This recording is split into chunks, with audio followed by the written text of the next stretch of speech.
Assalamualaikum warahmatullahi wabarakatuh. Bismillahirrahmanirrahim. Alhamdulillahi rabbil alamin. Wa bihi nasta'in wa ala umuri dunya waddin. Wassalatu wassalamu ala sayyidina wa habibina wa syafi'ina wa maulana Muhammad, amma ba'd. Para pendengar rahimakumullah, di kesempatan yang berbahagia ini kami akan membahas sebuah kerusakan pada diri makhluknya Allah subhanahu wa ta'ala yang bernama manusia. Kerusakan di dalam amal ibadah manusia terjadi pada diri manusia itu sendiri karena melakukan 6 hal. Innama dakhal fasadu 'alal khalqi min sittatin asya'. Sesungguhnya rusaknya amal ibadah manusia karena melakukan 6 perkara. Yang pertama, awaluha du'fun niyah bi'amalil akhirah. Karena lemahnya iman, lemahnya niat untuk melakukan amal akhirat. Sebagaimana kita ketahui bahwa manusia diciptakan oleh Allah subhanahu wa ta'ala adalah untuk beribadah kepada Allah subhanahu wa ta'ala. Seiring berjalannya waktu, banyak sekali orang yang terbuai dalam melakukan ibadah kepada Allah subhanahu wa ta'ala karena lemahnya niatnya. Oleh karena itu, untuk mendapatkan amal ibadah kita, amal ibadah yang bagus kepada Allah subhanahu wa ta'ala, maka tasdidun niat kita, memperbaharui niat kita kepada Allah subhanahu wa ta'ala, supaya niat amal ibadah yang kita lakukan adalah amal ibadah yang benar-benar diridhoi oleh Allah subhanahu wa ta'ala. Dalam hal ini ditegaskan oleh beliau Rasulullah sallallahu alaihi wasallam, kam min amalin yatasawwaru bi suratil a'malid dunya wa yasiru bi husnin niyati min a'malil akhirah. Kam min amalin yasawwaru bi suratil a'malil akhirah thumma yasiru min a'malid dunya bisu'in niyah. Kam min amalin yatasawwaru bi suratil a'malid dunya. Banyak sekali suatu amal perbuatan yang digambarkan seperti amalan dunia, wa yasiru bi husnin niyah, tetapi dengan bagusnya niat maka menjadi suatu amalan akhirat.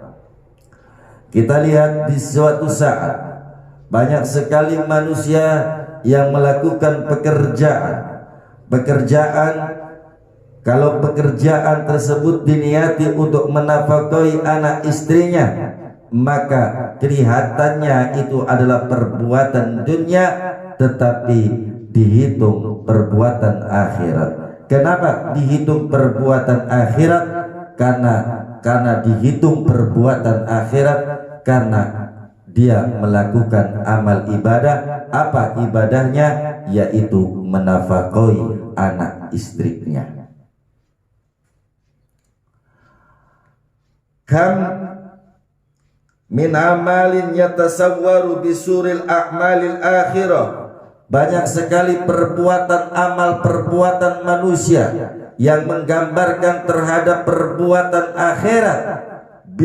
Thumma yasiru min a'malid dunya, kemudian menjadi sebuah perbuatan dunia bisu'in niyati, karena kejelekan niatnya.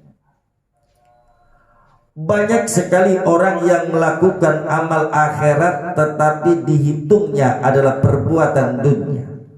Suatu gambaran ketika seseorang melakukan ibadah di masjid, dia niat beribadah kepada Allah Subhanahu wa taala, tapi dalam satu sisi dia pengen dipuji sebagai ahli masjid. Oleh karena itu ibadah yang ia lakukan di masjid tersebut akan dihitung sebagai perbuatan dunia, bukan sebagai perbuatan akhirat. Kita lihat banyak sekali orang yang bertadarus dalam Al-Quran. Bertadarus Al-Quran adalah perbuatan yang merupakan amal ibadah manusia di dunia, yang merupakan dikategorikan adalah merupakan perbuatan akhirat. Tetapi karena membaca Al-Quran dilandasi pengen dipuji sebagai orang-orang yang ahli tadarus, maka amal perbuatan yang akhirat tadi dihitung oleh perbuatan dunia.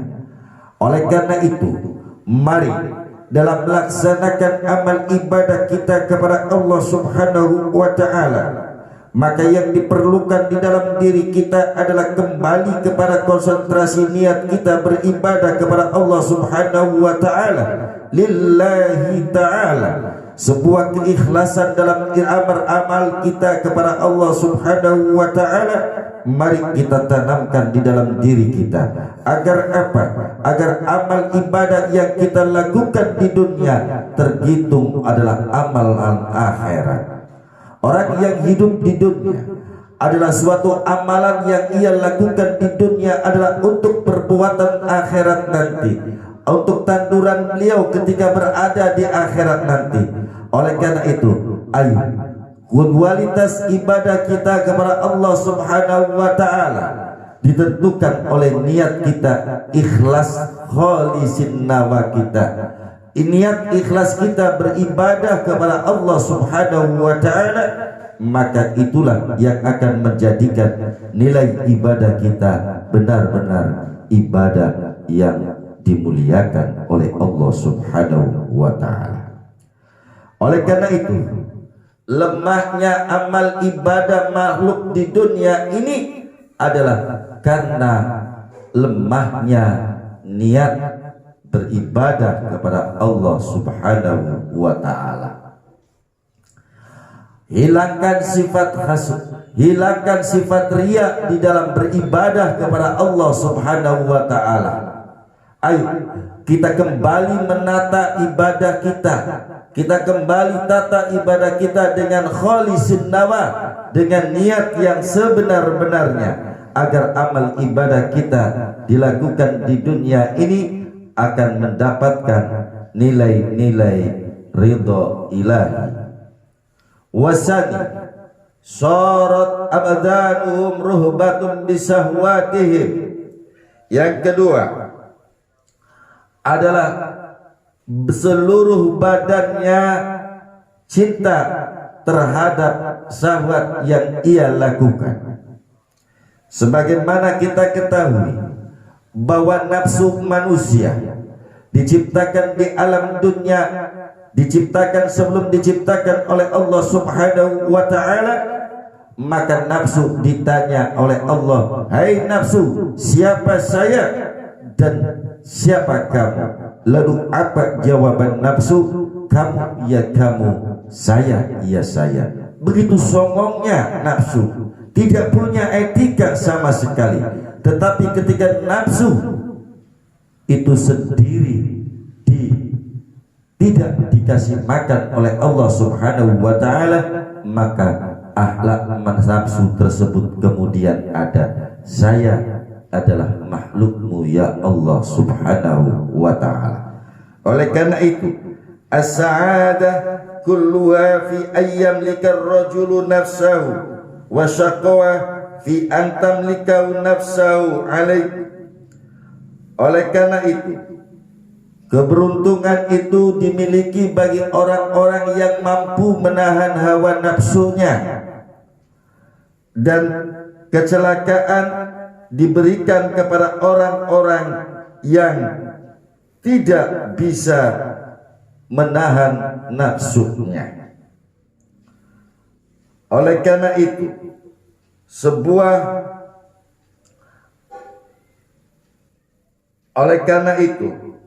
sebuah anjuran yang dilakukan oleh para ulama-ulama salaf terdahulu adalah mensedikitkan makanan kita. Kenapa? Karena nafsu akan senantiasa diperoleh bagi orang-orang yang selalu makannya banyak. Wasani tulul amal ma'a qarabil ajal. Yang kedua adalah orang-orang yang menghayalkan tetapi tidak bersertaan dengan, tidak berdekatan dengan dilakukan kualitas ibadah kepada kita, dilakukan ibadah tulul amal ma'qorbil ajal, yaitu melakukan angan sebuah cita-cita tidak diniati bersamaan dengan mendekatkan diri kepada Allah Subhanahu wa ta'ala. Di dalam hidupnya ia hanya berkhayal saja tanpa ada realisasi di dalam beribadah kepada Allah Subhanahu wa ta'ala. Dia tidak ada kedekatan untuk mendekatkan diri, bertakarub kepada Allah Subhanahu wa ta'ala. Sepanjang hidupnya ia hanya berkhayal dan berkhayal, tulul amal. Dia berkata dalam dirinya, andaikan aku menjadi orang kaya, aku akan bersedekah. Tapi ia malas bekerja, mana mungkin ia dikatakan orang-orang yang ahli bersedekah. Oleh karena itu, aslul fasadil qalbi tarkul muhasabati li nafsi wal iqtirari bitulil amal. Oleh karena itu, asal muasal kerusakan hati manusia adalah tarkul muhasabatul li nafsi, yaitu meninggalkan hawa untuk mengekar nafsunya, wal ikhtirar bitulil amal, dan juga selalu mempunyai hayalan-hayalan yang sangat tinggi. Itulah kerusakan di dalam hati manusia disebabkan oleh manusia itu sendiri,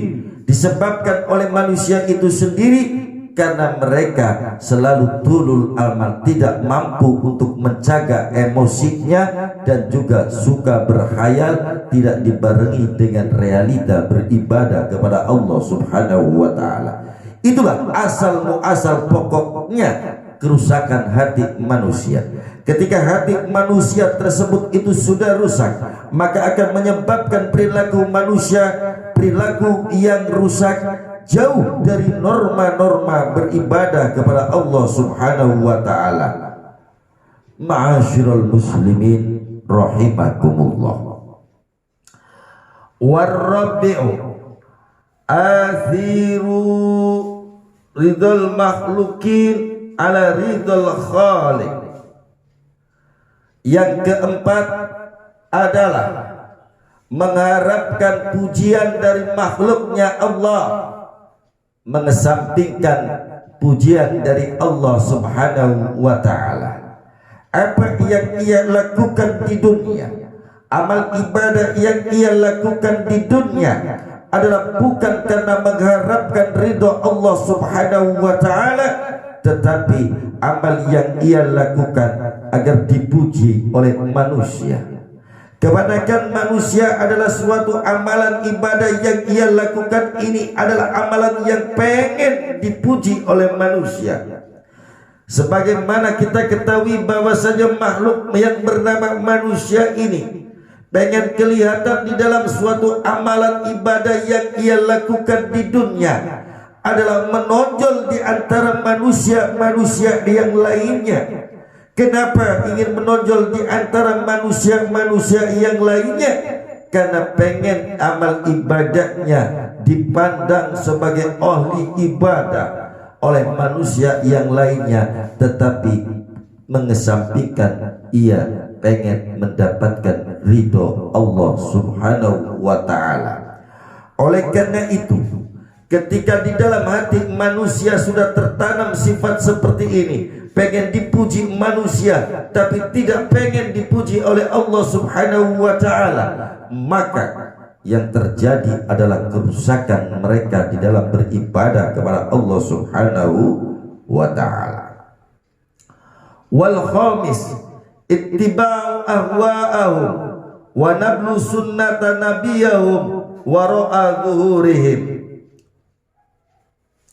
Yang kelima, dari rusaknya amal perbuatan manusia di dunia adalah ittiba'u ahwa'ahum, yaitu merusak mengikuti hawa nafsunya, membuang jauh-jauh sunnah nabinya, wara'a zuhurihim, na'udzubillah thumma na'udzubillah, berada di punggungnya. Banyak sekali manusia yang selalu menuruti terhadap hawa nafsunya. Amalan sunnah-sunnah yang telah dianjurkan oleh Rasulullah sallallahu alaihi wasallam ia sampaikan. Banyak manusia yang selalu menuruti egonya, mengesampingkan nilai-nilai norma keagamaan, sehingga apa yang telah diajarkan oleh Rasulullah ia sampaikan. Na'udzubillah thumma na'udzubillah. Wasadis ja'alu qalilu zalalatis salaf hujjatun anfusuhum wa dafinu kathiratum manakibuhum. Ja'alu qalilu zalatis salaf hujjatun anfusahum, yaitu yang keenam, menjadikan sedikitnya perbedaan ulama salaf sebagai hujjah. Ia memunculkan pendapat-pendapatnya dirinya sendiri, padahal kalau kita lihat kurang seberapa alimnya orang-orang yang terdahulu, tapi karena keegoannya di dalam dirinya, ia mengesampingkan pendapat para ulama-ulama salafus sholihin. Ia mendampingkan pendapat-pendapat yang apa terdapat di dalam kitab-kitab orang-orang yang terdahulu. Kebanyakan anak muda sekarang ini, dia menggunakan pola pikirnya yang sangat tajam, sehingga ia mengkritik pendapat-pendapat ulama soleh-soleh, salafus sholih. Banyak sekali yang seperti itu. Oleh karena itu, ketika seperti itu sudah terjadi pada diri kita, maka amal ibadah yang kita lakukan di dunia akan menjadi rusak. Semoga Allah Subhanahu wa ta'ala menjadikan diri kita adalah orang-orang khalisin nawa, orang-orang yang beribadah diibarengi dengan keikhlasan kepada Allah Subhanahu wa ta'ala, sehingga Allah benar-benar cinta kepada kita di dunia dan di akhirat. Itu saja yang bisa saya sampaikan pada kesempatan kita kali ini. Wallahu musta'an ila sabilil huda wal bayan. Wassalamualaikum warahmatullahi wabarakatuh.